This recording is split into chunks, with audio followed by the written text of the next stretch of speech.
જિંદગીની શીખ કોઈ પુસ્તક વાંચીને, ઇન્ટરનેટથી કે ગૂગલ અને ફેસબુક કે વોટ્સઅપમાંથી નથી મળતી. આપણા આજુબાજુની જે ઘટનાઓ ઘટે છે અથવા ઘટનાઓ ઘટી રહી છે આપણા આજુબાજુના લોકો દ્વારા અને આપણા ખુદના જીવનની ઘટનાઓ દ્વારા મળે છે.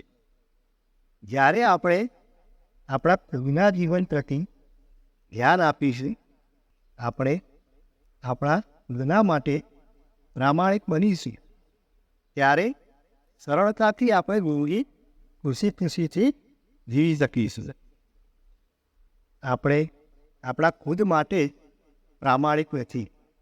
કેમ? કે આપણે આપણું ધ્યાન જ નથી રાખતા.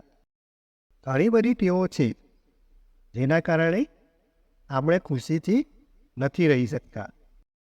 પછી તે કોઈ કામ હોય જે સમયસર નથી કરતા, બોલવાની ભાષામાં ધ્યાન નથી રાખતા, ગુસ્સો વધારે આવવો કે ગુસ્સા પર કંટ્રોલ નથી કરી શકતા, વહેલા નથી ઉઠી શકતા, વારે વારે ખોટું બોલવું, આવી નાની નાની પણ ઘણી બધી આદતો હોય છે જેની આપણને આદત પડી ગઈ હોય છે.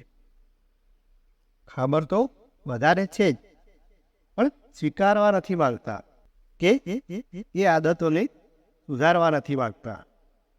શું એવું નથી લાગતું કે આપણે આપણા વ્યક્તિત્વને સુધારવું જોઈએ? જો આપણે આપણા ખુદ પ્રતિ પ્રામાણિક બનીશું તો જિંદગી જીવવાની મજા આવશે. મિત્રો, જો તમને આ વિડીયો પસંદ આવ્યો હોય તો લાઈક કરજો, શેર કરજો અને ચેનલને સબસ્ક્રાઈબ કરવાનું ભૂલતા નહીં.